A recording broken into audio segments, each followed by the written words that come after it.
처음엔 모든 것이 완벽했습니다. 20살 차이를 뛰어넘은 운명 같은 만남. 그의 다정한 눈빛, 따뜻한 손길, 매일 아침 기다리는 공원에서의 데이트. 하지만 그날 밤 모든 것이 변했습니다. 차 한 잔을 건네는 그의 눈빛에서 전 죽음의 그림자를 보았습니다. 전 아내도 이렇게 죽었을까요?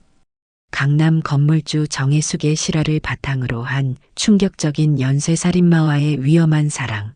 지금 시작합니다. 서울 강남구의 화창한 봄날 아침. 70대 후반의 정혜숙은 매일 하는 것처럼 자신이 소유한 건물 옥상 정원에서 화초들에게 물을 주고 있었습니다. 햇살이 반짝이는 창가에서 내려다 보이는 번화가의 모습은 활기찼지만 정혜숙의 마음속엔 깊은 고독이 자리 잡고 있었습니다. 오늘도 꽃들아 잘 자라다오. 정혜숙은 20해 전 먼저 세상을 떠난 남편과 함께 가꾸던 화초들을 쓰다듬었습니다. 강남 한복판에 위치한 대형 건물의 주인이었지만 정작 정혜숙의 삶은 예상과 달리 화려하지 않았습니다. 딸과 아들은 각자의 가정을 꾸리고 멀리 이사를 가버렸고 친구들과의 만남도 점점 줄어들었기 때문입니다. 오전 11시 정혜숙은 매일 하는 산책을 위해 집을 나섰습니다. 근처 공원으로 향하는 길, 주변 상인들이 반갑게 인사를 건넸습니다. 건물주이자 이웃으로서 정혜숙은 늘 친절하게 대했기에 동네 사람들 사이에서도 평판이 좋았습니다. 하지만 그런 정혜숙에게도 골치 아픈 일들이 있었습니다. 최근 몇 년간 수상한 남자들의 접근이 잦아진 것입니다. 대부분 50대의 남성들로 처음에는 우연을 가장해 말을 걸어오다가 점차 적극적인 만남을 요구했습니다. 정혜숙은 그들의 진짜 목적이 자신의 재산이라는 것을 알았기에 단호하게 거절했습니다. 혜숙 씨, 저랑 차 한잔 하실래요? 죄송하지만 개인적인 약속은 하지 않습니다. 이런 일들이 반복되면서 정혜숙은 사람들과의 만남 자체를 꺼리게 되었습니다. 유일한 즐거움이라고는 매일 찾는 공원에서 산책하는 것뿐이었습니다. 벤치에 앉아 지나가는 사람들을 바라보며 시간을 보내는 것이 일상이 되었습니다. 그러던 어느 날 공원에서 한 남자가 눈에 들어왔습니다. 45살 정도로 보이는 깔끔한 차림의 남자였습니다. 처음에는 그저 지나가는 사람인 줄 알았는데 며칠째 같은 시간에 공원을 찾는 모습이 보였습니다. 남자는 정혜숙과 달리 혼자가 아닌 것 같았습니다. 가끔 환자로 보이는 사람들과 이야기를 나누는 모습이 보였고 진지한 표정으로 상담하는 듯한 모습도 자주 목격되었습니다. 나중에야 알게 된 사실이지만 남자는 자신을 박민혁 의사라고 소개하며 근처 병원에서 일한다고 했습니다. 정혜숙은 그동안 수많은 남자들의 접근을 겪으며 단단히 마음의 벽을 쌓아왔습니다. 하지만 이상하게도 이 남자의 존재만은 신경이 쓰였습니다. 아마도 다른 사람들과는 달리 직접적인 접근을 하지 않고 자신의 일에만 충실해 보이는 모습 때문이었을지도 모릅니다. 봄바람이 불어오는 공원에서 정혜숙은 문득 자신의 마음속에 작은 변화가 일어나고 있음을 느꼈습니다. 그것이 후일 엄청난 사건의 시작이 될 줄은 그때의 정혜숙은 전혀 알지 못했습니다. 흰 가운을 입은 한 남자가 공원 산책로에서 정혜숙을 향해 조심스럽게 다가왔습니다. 45살의 이도윤이었습니다. 그는 자신을 박민혁 의사라고 소개하며 길을 물었고 이것이 두 사람의 첫 대화였습니다. 죄송합니다만 이 근처에 노인복지관이 있다고 하던데 혹시 아시나요? 환자분 한 분이 그곳에서 프로그램에 참여하신다고 해서요. 정혜숙은 처음에는 평소처럼 경계하는 태도를 보였습니다. 하지만 이도윤의 목소리에는 진심이 묻어 있었고 그의 부드러운 말투는 불쾌감을 주지 않았습니다. 복지관이라면 저쪽 큰 길로 가시면 됩니다. 사거리에서 우회전하시면 바로 보이실 거예요. 그렇게 시작된 대화는 자연스럽게 이어졌습니다. 이도희는 근처에서 개인 병원을 운영한다고 했습니다. 특히 노인 환자들을 많이 돌본다는 그의 이야기는 정혜숙의 마음을 조금씩 열게 만들었습니다. 며칠 뒤 두 사람은 다시 공원에서 마주쳤습니다. 이번에는 이도윤이 벤치에 앉아 있는 정혜숙에게 먼저 인사를 건넸습니다. 선생님, 지난번 알려주신 덕분에 복지관을 잘 찾았습니다. 혹시 괜찮으시다면 이야기 좀 나눠도 될까요? 봄날의 따스한 햇살 아래 이도윤은 자신의 이야기를 들려주었습니다. 3년 전 아내와 사별했다는 것, 그 후로 혼자 병원을 운영하며 외로운 시간을 보내고 있다는 것. 그의 이야기는 정혜숙의 가슴 한편을 울리는 무언가가 있었습니다. 제가 봐도 선생님께서는 제 아내와 닮으신 것 같아요. 그 고고하면서도 따뜻한 분위기가. 이도윤의 말에 정혜숙은 묘한 감정을 느꼈습니다. 오랫동안 잊고 있었던 감정, 누군가와 마음을 나누고 싶은 그런 따뜻한 감정이었습니다. 저도 남편과 사별했어요. 벌써 20년이 넘었네요. 처음으로 정혜숙은 자신의 이야기를 꺼냈습니다. 평소에는 절대 하지 않던 것이었습니다. 이도윤은 진지한 표정으로 정혜숙의 이야기를 들어주었습니다. 그동안 많이 힘드셨겠습니다. 저는 3년밖에 되지 않았는데도 이렇게 힘든데 20년이라니. 두 사람의 대화는 깊어졌습니다. 이도윤은 자신의 병원 이야기를 하며 의사로서의 전문성을 자연스럽게 드러냈고 정혜숙은 그의 진중한 모습에 점점 마음의 문을 열었습니다. 요즘 의료계가 많이 어려워졌다고들 하지만 저는 환자분들을 돌보는 일이 천직이라고 생각합니다. 특히 연세 드신 분들의 건강을 살피는 일이 보람 있더군요. 봄에서 초여름으로 계절이 바뀌어갈 무렵 정혜숙은 처음으로 누군가를 믿어도 될지 모른다는 생각을 했습니다. 이도윤의 진솔한 이야기, 그리고 그가 보여주는 따뜻한 배려는 그동안 쌓아왔던 불신의 벽을 조금씩 허물어뜨렸습니다. 하지만 그때까지만 해도 정혜숙은 몰랐습니다. 이 만남이 얼마나 치명적인 결과를 가져올지, 그리고 이도윤의 달콤한 말 한마디 한마디가 얼마나 철저히 계산된 것인지를. 초여름의 햇살이 내리쬐는 오후 정혜숙의 딸 정미연이 어머니의 집을 찾았습니다. 평소와 다른 날카로운 목소리로 정미연은 이도윤에 대한 강한 우려를 표했습니다. 엄마, 그 사람 정체도 모르면서 어떻게 그렇게 쉽게 만나세요? 20살이나 어린 남자가 왜 엄마에게 접근하는 건지 생각해 보셨나요? 정혜숙은 딸의 말에 서운함을 감추지 못했습니다. 자신의 판단력을 의심하는 듯한 딸의 태도가 마음에 걸렸습니다. 미연아, 이번은 달라. 도윤 씨도 나처럼 배우자를 잃은 아픔이 있어. 그 마음을 누구보다 잘 이해한단다. 의사 선생님이시기도 하고 아들 정준호도 주말에 찾아와 같은 우려를 전했습니다. 어머니, 요즘 노인을 노리는 사기 범죄가 많다고 뉴스에도 나오지 않습니까? 어머니 재산이 만만치 않으신 거 동네에서 다 아는 사실이에요. 하지만 정혜숙의 마음은 이미 기울어져 있었습니다. 매일 아침 공원에서 마주치는 이도윤의 미소, 따뜻한 관심, 그리고 무엇보다 서로의 상처를 이해하는 듯한 그 눈빛이 자녀들의 걱정을 압도했습니다. 그러던 어느 날 밤 정혜숙은 우연히 이도윤의 수상한 통화를 듣게 되었습니다. 공원 벤치 뒤에 서 있던 정혜숙은 어둠 속에서 전화를 받는 이도윤의 모습을 보았습니다. 그래, 곧 끝나. 시간이 좀 더 필요해. 완벽하게 해야 돼. 정혜숙은 순간 가슴이 덜컥 내려앉는 느낌이었습니다. 하지만 이내 스스로를 다독였습니다. 병원 일에 대한 얘기겠지.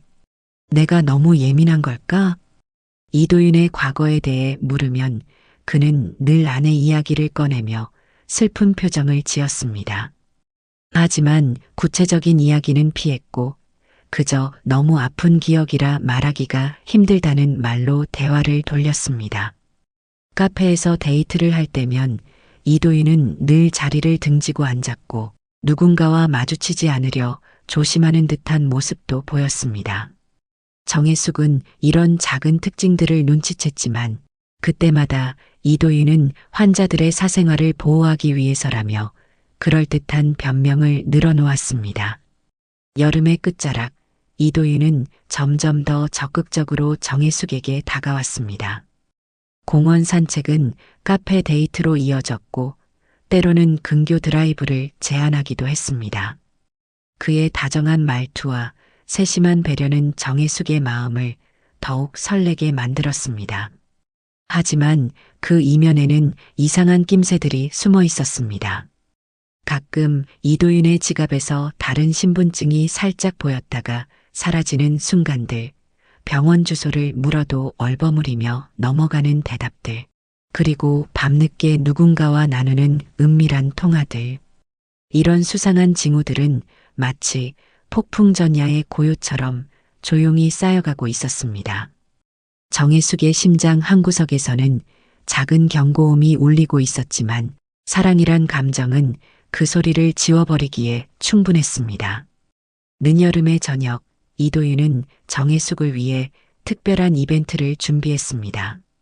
도심 한복판의 작은 라이브 카페에서 두 사람만을 위한 공연이 펼쳐졌습니다. 촛불이 깜빡이는 테이블 위에는 정성스럽게 쓴 손편지가 놓여 있었습니다. 혜숙 선생님께 당신을 만난 후 제 인생이 달라졌습니다. 매일 아침 당신을 기다리는 순간이 제게는 가장 행복한 시간입니다. 정혜숙은 떨리는 손으로 편지를 읽었습니다. 나이 77의 여인의 마음에 20살 연하 남자가 새긴 진심이 가득 담긴 듯 했습니다. 피아노 선율이 흐르는 가운데 이도윤은 정혜숙의 손을 부드럽게 잡았습니다. 선생님의 미소를 보면 제 마음이 따뜻해집니다. 이제는 제가 선생님을 지켜드리고 싶습니다. 그날 밤 정혜숙은 오랜만에 설레는 마음으로 잠을 이루지 못했습니다. 자녀들의 걱정, 주변의 시선도 더는 신경 쓰이지 않았습니다. 이도윤의 진심 어린 고백이 그동안의 모든 불안을 씻어내는 듯 했습니다. 주말에는 근교로 짧은 여행을 떠났습니다. 한적한 펜션에서 이도윤은 정혜숙을 위해 직접 요리를 했습니다. 소박하지만 정성이 담긴 식사였습니다. 제가 의사라서 건강식을 좀 준비해 봤어요. 선생님 입맛에 맞았으면 좋겠습니다. 저녁 식사 후 테라스에서 바라보는 노을은 유난히 아름다웠습니다. 이도윤은 정혜숙의 어깨에 살며시 쇼를 둘러주었습니다. 이렇게 평화로운 순간이 있을 줄 몰랐어요. 선생님과 함께라면 매일이 특별할 것 같습니다. 정혜숙의 눈가에 미소가 깃들었습니다. 수십 년 만에 처음으로 누군가에게 마음을 열었고 그 선택이 옳았다고 확신하는 순간이었습니다. 도윤 씨, 나 같은 늙은이한테 이렇게까지 해주다니. 이도윤은 고개를 저었습니다. 나이는 중요하지 않아요. 선생님의 맑은 영혼이 제 마음을 움직였습니다. 앞으로도 이렇게 함께할 수 있다면 더 바랄 게 없을 것 같아요. 밤하늘의 별들이 쏟아지는 가운데 두 사람의 마음은 더욱 가까워졌습니다. 정혜숙은 이제 더 이상 외롭지 않을 거란 확신이 들었습니다. 귀갓길 차 안에서 잠든 정혜숙의 모습을 바라보며 이도윤은 작게 중얼거렸습니다. 조금만 더 기다려주세요. 우리의 진짜 이야기는 이제 시작일 테니까. 그의 눈빛이 순간 차갑게 빛났지만 정혜숙은 보지 못했습니다. 달콤한 꿈에 빠져 있었기 때문입니다. 그리고 그 꿈은 곧 처참한 악몽으로 변할 것이란 사실도 전혀 알지 못한 채로 여행에서 돌아온 지 일주일째, 늦은 밤 정혜숙의 집 근처. 이도윤은 어둠 속에서 수상한 통화를 이어가고 있었습니다. 이제 곧 끝나. 서류는 다 준비됐고, 마무리만 하면 돼. 우연히 창밖을 내다보던 정혜숙은 그 모습을 목격했습니다. 처음으로 의심이 꽃피기 시작한 순간이었습니다. 낮과 다른 차가운 음성, 비밀스러운 행동들이 불안감을 자아냈습니다. 다음 날 정혜숙은 이도윤에게 조심스레 물었습니다. 도윤 씨, 어젯밤에 무슨 일 있었나요? 병원 일 때문에 늦게까지 전화하시던데. 이도윤의 표정이 순간 굳었다가 이내 부드러워졌습니다. 아, 그게 아내를 잃은 후의 일들을 정리하다 보니 가끔 이렇게 늦게까지 전화할 일이 있네요. 선생님께 걱정 끼쳐드려 죄송합니다. 그러나 이도윤의 설명은 석연치 않았습니다.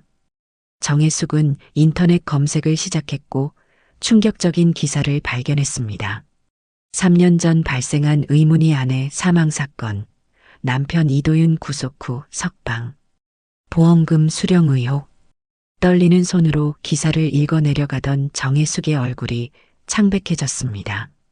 이도윤이 말했던 아내와의 사별은 단순한 사고가 아니었습니다. 전 아내는 의문의 폭행으로 사망했고 이도윤은 보험금을 수령한 후 도박으로 탕진했다는 내용이었습니다. 그날 저녁 정혜숙은 자신의 서재를 살펴보다가 또 다른 충격적인 사실을 발견했습니다. 평소 꼼꼼하게 정리해두던 서류 사이에서 낯선 문서들이 나왔습니다.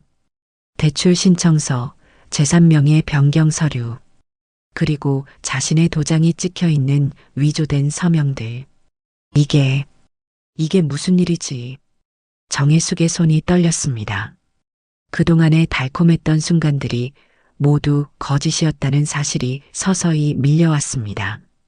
이도윤의 세심한 배려, 다정한 말투, 로맨틱한 이벤트들. 모든 것이 계획된 연기였습니다. 그때 현관 초인종이 울렸습니다. 문 밖에는 이도윤이 서 있었습니다. 선생님, 오늘 밤 같이 차라도 한잔할까요? 중요한 이야기가 있습니다. 이도윤의 눈빛이 평소와 달리 차갑게 빛났습니다. 정혜숙은 순간 온몸에 소름이 돋는 것을 느꼈습니다. 마치 독을 품은 뱀이 자신을 노려보는 것 같았습니다. 오늘은 피곤해서요. 다음에 봐요. 문을 닫는 순간 정혜숙의 머릿속에는 수많은 생각이 스쳐 지나갔습니다. 자신이 평생 모아온 재산, 그리고 목숨까지 노리는 이 남자로부터 어떻게 벗어날 수 있을지. 공포와 배신감이 동시에 밀려왔습니다. 한밤중 정혜숙의 집. 거실 탁자 위에는 이도윤이 가져온 차가 식어가고 있었습니다. 이도윤은 평소와 다르게 집요하게 차를 권했습니다. 선생님, 너무 긴장하신 것 같은데 이 차 한 잔 드세요. 제가 특별히 준비한 겁니다. 정혜숙은 차를 받아들었지만 마시지 않았습니다. 그저 잠시 식히는 척하다가 이도윤이 화장실에 간 사이 몰래 화분에 버렸습니다. 그리고 이도윤이 돌아왔을 때 그의 이상한 행동을 목격했습니다. 이도윤은 비어있는 찻잔을 확인하더니 은근슬쩍 자리를 피했습니다. 그리고 몰래 시계를 확인하는 모습이 정혜숙의 눈에 들어왔습니다. 마치 무언가가 일어나기를 기다리는 듯한 모습이었습니다. 역시 차에 뭔가를 탔구나. 정혜숙은 등줄기에 식은 땀이 흐르는 것을 느꼈습니다. 문득 3년 전 이도윤의 전 아내가 떠올랐습니다. 그녀도 이렇게 독살당했던 걸까요? 다음 날 아침 정혜숙은 서둘러 변호사 사무실을 찾았습니다. 변호사 김혜민은 정혜숙이 가져온 증거들을 확인하고 심각한 표정을 지었습니다. 어머님, 이건 단순한 사기가 아닙니다. 살인 미수죄까지 될 수 있는 사안이에요. 당장 경찰에 신고하셔야 합니다. 정혜숙은 위조된 서류들과 함께 자신이 발견한 수상한 정황들을 모두 털어놓았습니다. 김혜민은 즉시 경찰에 연락을 취했고 수사가 시작되었습니다. 그러나 이도윤은 이미 수상한 낌새를 챘는지 정혜숙에게 불길한 전화를 걸어왔습니다. 선생님, 이제 슬슬 마무리할 때가 된 것 같네요. 오늘 저녁에 꼭 뵙고 싶습니다. 마지막으로 정혜숙은 전화를 받으며 온몸이 얼어붙는 것 같았습니다. 이도윤의 목소리에는 더 이상 따뜻함이나 다정함이 없었습니다. 대신 차갑고 섬뜩한 살기가 느껴졌습니다. 경찰은 정혜숙의 집에 감시 카메라를 설치하고 만일의 사태에 대비해 비상벨도 준비했습니다. 그리고 이도윤이 다시 접근할 경우를 대비해 잠복 수사도 시작되었습니다. 정혜숙은 이제 자신의 집이 마치 함정처럼 느껴졌습니다. 평화로웠던 일상이 한순간에 생존을 위한 전쟁터로 바뀌어 버린 것입니다. 창문 밖을 내다보며 정혜숙은 중얼거렸습니다. 이제 더는 당신에게 속지 않을 거예요. 내 인생은 내가 지켜내고 말 테니까. 깊어가는 밤, 정혜숙의 거실에는 무거운 침묵이 내려앉았습니다. 이도윤과의 마지막 대면을 앞둔 순간이었습니다. 경찰은 이미 집 주변에 잠복해 있었고 정혜숙의 옷깃에는 녹음기가 달려 있었습니다. 초인종이 울렸습니다. 문을 열자 이도윤이 서 있었습니다. 평소와 달리 그의 눈빛은 차갑게 빛났습니다. 선생님, 오늘 밤은 특별한 밤이 될 것 같네요. 정혜숙은 마지막 용기를 내어 그동안 준비했던 말을 꺼냈습니다. 이제 모든 걸 알아요. 당신이 전 아내를 어떻게 대했는지도, 그리고 그 보험금으로 도박을 했다는 것도. 순간 이도윤의 표정이 일그러졌습니다. 더 이상 가면을 쓸 필요가 없다는 듯 그의 얼굴에는 섬뜩한 미소가 번졌습니다. 역시 알고 계셨군요. 하긴 그동안 제가 심어둔 서류들도 보셨겠죠? 똑똑하시네요. 하지만 이미 늦었어요. 이도윤은 주머니에서 작은 약병을 꺼냈습니다. 이걸 마시면 편하게 잠들 수 있을 텐데. 어차피 선생님 재산은 이미 제 것이나 다름없으니까요. 정혜숙은 한 걸음 물러섰습니다. 당신이 진짜 원하는 건 내 재산이었던 거죠? 그 달콤한 말들, 다정한 행동들, 모두 연기였고. 이도윤이 갑자기 크게 웃음을 터뜨렸습니다. 사랑이요? 그런 감상적인 것에 속을 줄 알았죠? 선생님 같은 외로운 노인들은 항상 쉬운 먹잇감이었어요. 그 순간 정혜숙의 신호를 받은 경찰들이 안으로 들이닥쳤습니다. 이도윤은 놀란 표정으로 도망치려 했지만 이미 늦었습니다. 이도윤 씨, 살인미수 혐의로 체포합니다. 수갑을 차는 순간까지도 이도윤은 정혜숙을 향해 소리쳤습니다. 선생님, 제 마음은 진심이었어요. 당신을 정말 사랑. 정혜숙은 고개를 저었습니다. 이제 그만해요. 당신이 사랑한 건 내가 아닌 내 재산이었잖아요. 경찰은 이도윤의 집에서 더 많은 증거를 발견했습니다. 다른 노인들을 대상으로 한 사기 기록들, 위조된 서류들, 그리고 독극물까지. 그의 범행은 이번이 처음이 아니었습니다. 초가을에 따스한 햇살이 비치는 오후, 정혜숙은 자신의 옥상 정원에서 차를 마시고 있었습니다. 2달 전 이도윤이 체포된 후 그녀의 일상은 다시 평화를 되찾았습니다. 엄마, 이제 정말 마음 놓였어요. 딸 정미연이 따뜻한 미소를 지으며 다가왔습니다. 정혜숙은 딸의 손을 꼭 잡았습니다. 미안하구나, 미연아. 내 말을 좀 더 일찍 들었더라면. 정미연은 고개를 저었습니다. 이제 그런 말씀 마세요. 엄마가 무사하신 게 정말 다행이에요. 그리고 엄마가 용기 내서 그 사람의 정체를 밝혀내신 거잖아요. 법원에서는 이도윤에게 중형을 선고했습니다. 살인미수, 사기, 문서 위조 등 죄목이 더해질수록 그의 과거 행적도 하나둘 드러났습니다. 전국 각지에서 그에게 속았던 피해자들이 나타났고 그의 정과는 끝없이 이어졌습니다. 어머니, 이제 좀 어떠세요? 아들 정준호가 주말마다 찾아와 안부를 물었습니다. 정혜숙은 아들의 걱정 어린 눈빛에 따뜻한 미소로 답했습니다. 이제 괜찮아. 오히려 더 강해진 것 같구나.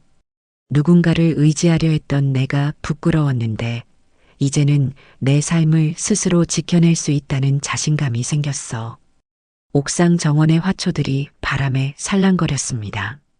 정혜숙은 다시 찾아온 평화로운 일상을 만끽했습니다. 더 이상 외로움에 약해지지 않기로 했습니다. 이제 봉사활동도 다시 시작할 거야. 나처럼 외로운 사람들을 돕고 싶어? 정혜숙의 결심에 자녀들은 전폭적인 지지를 보냈습니다. 그녀는 이제 자신의 경험을 다른 이들과 나누며 비슷한 피해를 막는 데 도움이 되고 싶었습니다. 창가에서 바라보는 도시의 풍경이 더없이 아름다웠습니다. 정혜숙은 차를 한 모금 마시며 중얼거렸습니다. 이제 나는 혼자이지만 결코 외롭지 않아. 내 삶의 주인공은 바로 나니까. 가을바람이 정혜숙의 머리카락을 살며시 쓸어내렸습니다. 그녀의 눈빛에는 이전과는 다른 단단한 의지가 깃들어 있었습니다. 더 이상 누군가의 달콤한 거짓말에 흔들리지 않을 강인한 여인의 모습이었습니다.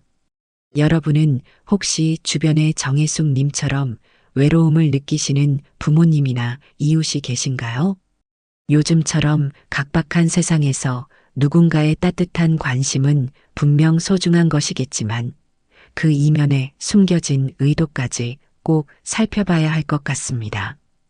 특히 연로하신 분들의 재산을 노리는 범죄가 날로 교묘해지고 있다고 하니 우리 모두가 조금 더 관심을 기울여야 하지 않을까요? 정혜숙의 이야기가 우리에게 전하는 메시지는 분명합니다. 나이가 들어도 스스로를 지킬 수 있는 지혜와 용기, 그리고 홀로서기의 당당함.